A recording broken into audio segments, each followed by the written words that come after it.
Well, hello, welcome again to a reading of Plato's Crito, and I got up to here, which is in the numbering system, chapter 46b, or section 46b, and in the system I'm using, I'm going to call this chapter 6. So in this section, in these further sections, we get the reply of Sokrates, and it falls into two sections. Firstly, up to about 48a10, and there he defends himself from the argument that one should pay attention to what the many say. Second part of it, which we'll get to later, he looks at Crito's argument on the power of the many and the righteous life. So we begin with O Phili Kriton, he promulthumia su poluaxia e metatinos orthotetos ie. My dear Crito,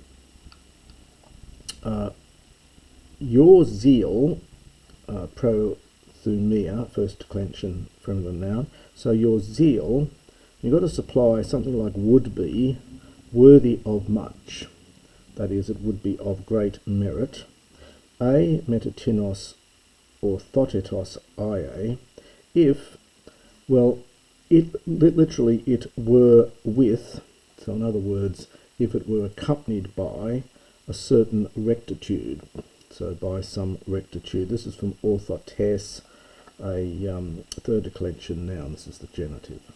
So, my dear Crito, your zeal would be of great merit were it united with or accompanied with some rectitude. Aideme, but if not, hosso medzon tosuto calipotera. We get here this construction using hossos and tos utos. So, but if not, by as much as, so literally, by as much as it is greater, by so much it is more, well, distressing, more difficult. So, I might paraphrase that slightly, but if not, the greater your zeal is, by so much the more distressing, or perhaps difficult, understand, for me to accept. Skopes thy un cre hemas eti tauta praktion eti me. Therefore it is necessary for us, skopes thy, probably middle here, Plato's likes using this word to examine carefully, from scopio. So it is necessary, therefore, for us to examine carefully ate, so whether, and we get prakteon.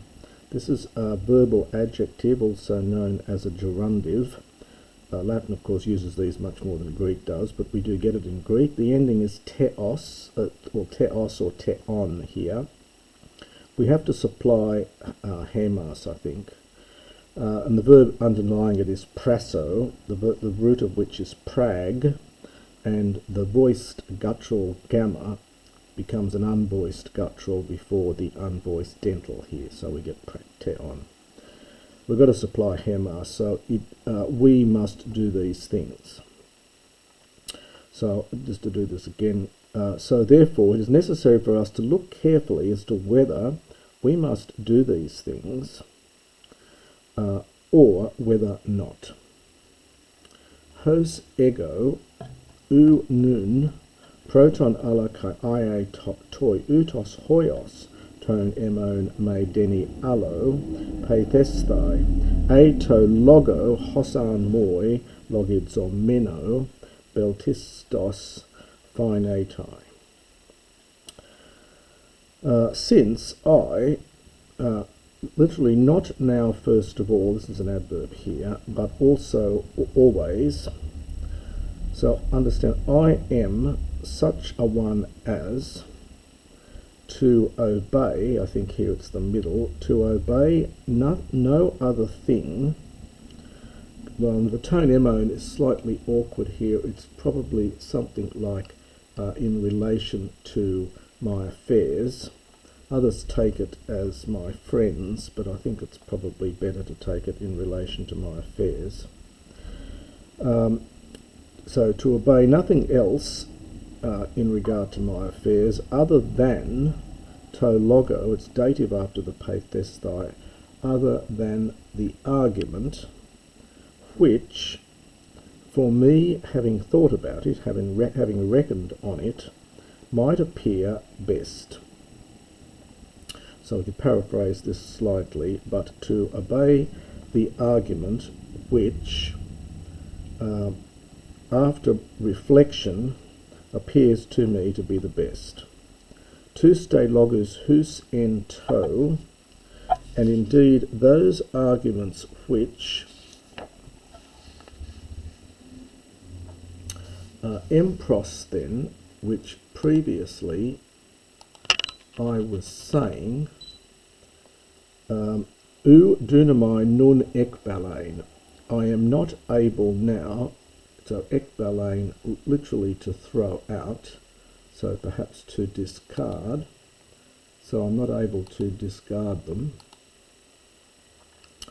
Epede moi heidi hetuke gegonen, since this tuke, well, it's fortune, but probably misfortune here, has happened to me, perfect from gignomai, alaskedon ti homoio phinatai moi. But they seem to me, now skedon te, something like almost, homoioi the same. So they seem to me almost the same, and pros buo kai timo, husper kai proteron, and I show reverence or respect for, and I honour the same ones, the same arguments, the very ones which, husper, also understand I did proteron previously.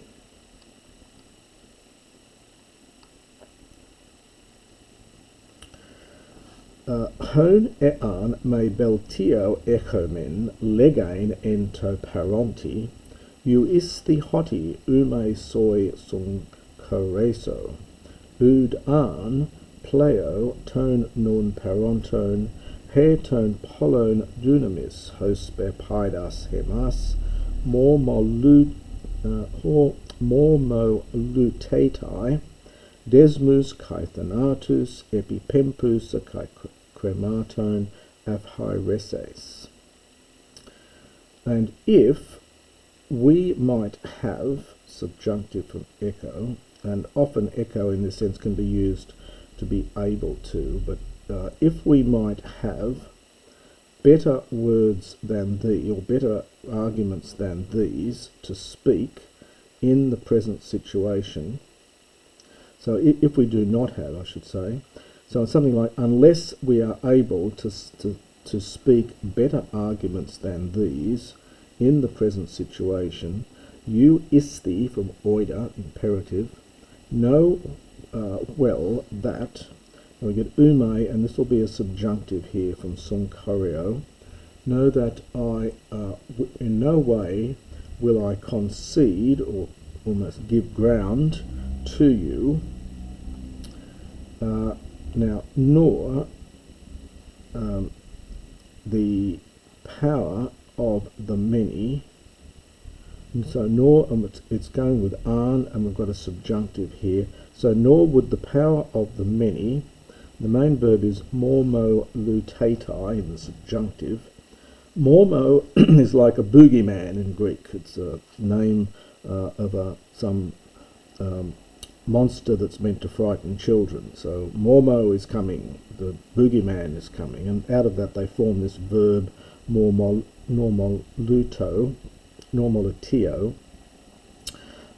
so to frighten, to terrify. So nor would the power of the many terrify us, hosper us, like children, and then pleo, more, and I think this is a genitive comparison after pleo, more than those things which are happening presently. So more than the present situation. So it's just to paraphrase this better. So nor would the power of the many frighten us like children, even more than it does at present.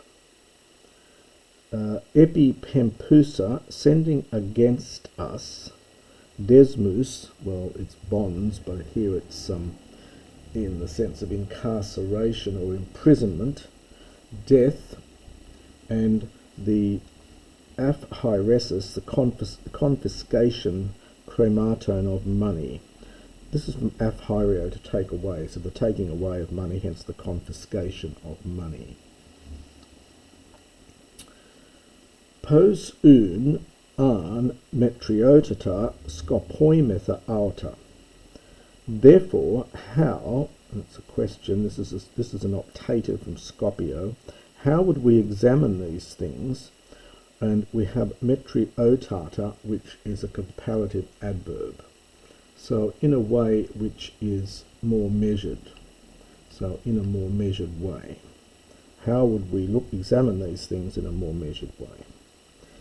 A proton men tuton ton logon and na laboi men hon su leges periton doxon poteron kalos elegeto ekastoti eu hoti tais men de ton doxon prosekain ton nun tais de eu. So if at first, proton men, adverbial here, we might, this is an optative from Anna Lambano, so we might take up or perhaps resume this argument or this discussion which you were saying peritone doxone regarding, well, perhaps either reputations, opinions or reputations, take a pick here, so which you were saying regarding reputations might be better, as now we get potter on A, as to whether elegetor, it was said well, hekastoti, on each occasion, eu, or not. And that it was necessary, pros ekain ton nun, we've had this before, to pay attention to, perhaps to turn one's mind to, perhaps pay attention to might be good, to pay attention to certain ones, tais men, among opinions. So this is a partitive genitive here. So it's sort of like whether in regard to opinions, it is necessary to turn one's mind or to pay attention to some of them, but to others who not. So, but not to others. A prin amen emedain apotheneskein kalos elegeto, non decet alegos ara egeneto hoti alos henica logu elegeto, ein depaidia kai flua ria hos alethos. Now it's a question here. So he's continuing on this question here that he started above. So, or, prin plus the infinitive, before it was necessary for me to die, was it said well? So what he's saying here is, before I was condemned to death, we agreed on certain things. Now that I have been condemned to death, does that change the way we're going to think about these things? And of course Socrates' answer to that will be no. So he says, or before it was necessary for me to die, was this argument said well, but now, kat ardelos, but now it has then become clear that it was said allos in vain. This is a common use of allos, but it was said in vain, henica logu, some editions bracket this, but not here. It's literally something like for argument's sake, for the sake of argument. But it was paideia, childishness, kai fluaria, there was a verb fluareo, which means to babble, and this is just an abstract noun from that meaning babble, hos aleithos truly. So, and it was in truth foolishness and babble. And of course it's a question. So perhaps just to quickly do that again. So, or, before it was necessary for me, so was this said well before it was necessary for me to die, but now that it has been made clear, is it true that it was said in vain for the sake of argument, and it was childishness, and it was in truth childishness and babble? Epithumo degog episkepsasthai, O Criton, koine metasu e ti moi aloi oteros phanetai, epede hodi echo e autos, kai iasamen kairein e pesomatha auto. Now we get a get on the end of ego, and that makes it very emphatic. So, but I, indeed, I desire episkepsasthai, to examine it, O Criton, koine metasu, in common with you, if it will appear. Now that tit is indefinite. Moi is enclitic. It's put its accent back on the tit, which has put its accent back on here. So this is the indefinite tit. So if it will appear in some way to me more different, more changed. It is a comparative technically, but we would just say different here, I think.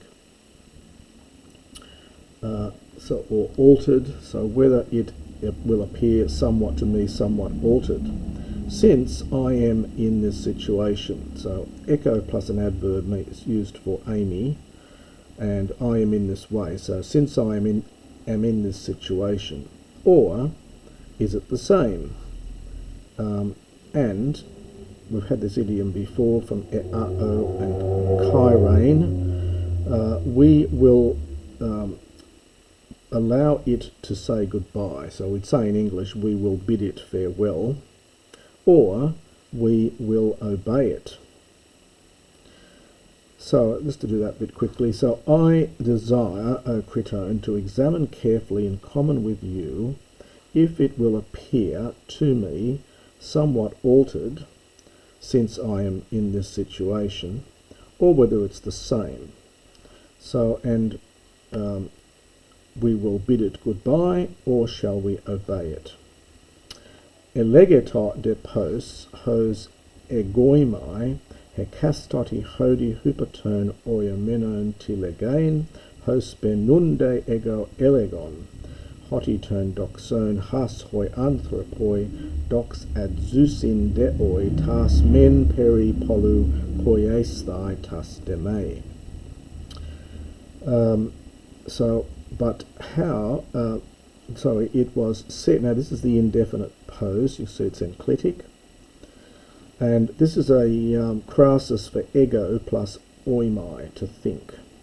So as I think, so in my opinion, it was said perhaps on each occasion in this way by those thinking that they were saying something. So it was said, so I think, perchance on each occasion in this way by those who thought to say something. Just as I now, nunde is quite strong, just as I now in fact was saying that, we get a partitive genitive here, in regard to reputations or opinions, the opinions which men, doxadzousi, hold as right. This is, in later Greek, doxasdo is to glorify in the New Testament.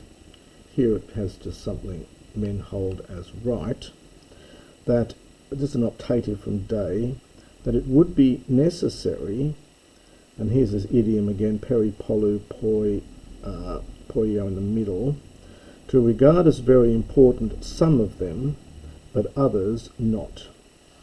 Tu to pros theon, O Criton, and this by the gods, ou doce kalos soi legestai. So, O Criton, does this not seem to be spoken well to you by the gods?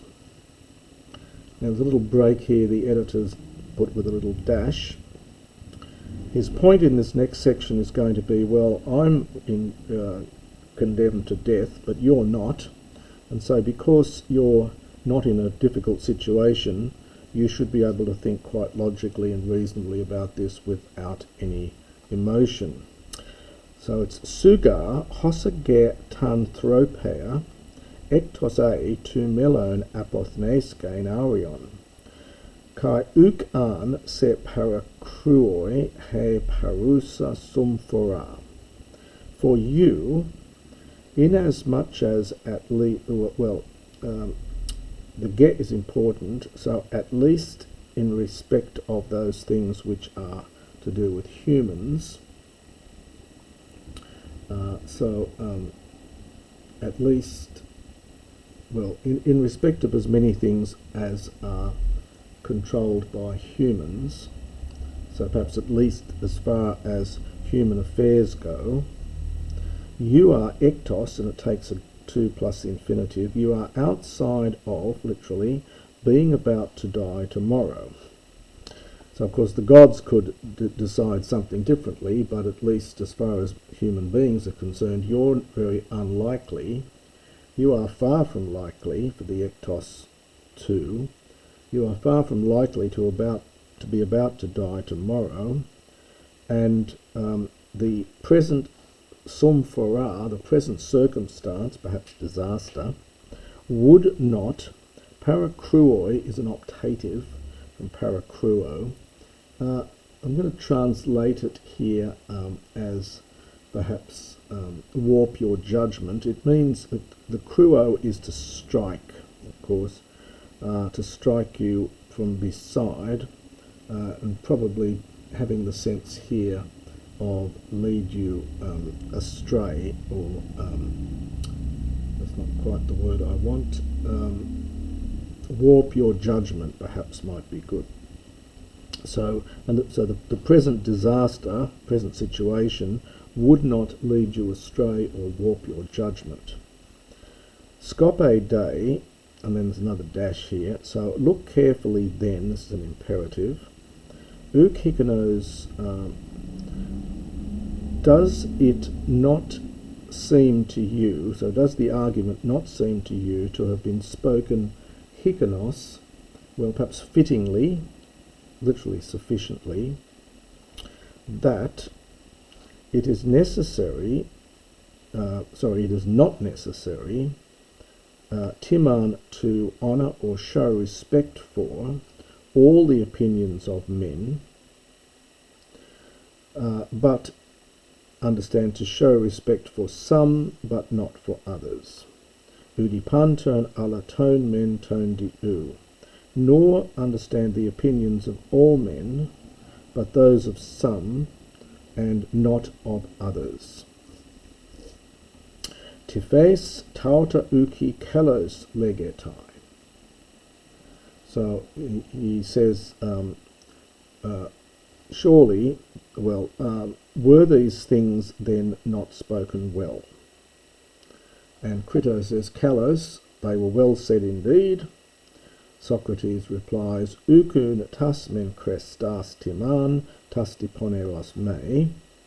Now there's no main verb in this, we've got to supply a day again. Surely, it's the question, it is necessary to honour or show respect for the krestos, those which are sound, those which are good, and not for those which are unsound or bad or deleterious, for poneros. Crito answers in the affirmative, nigh, yes.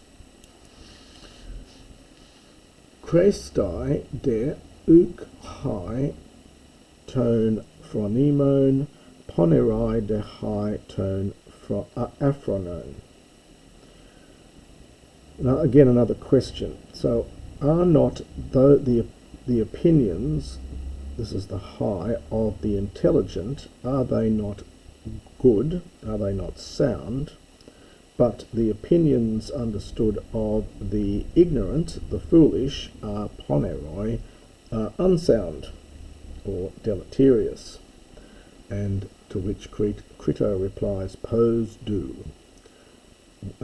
How could they not be? And that is the end of this chapter, and I'll continue in the next recording.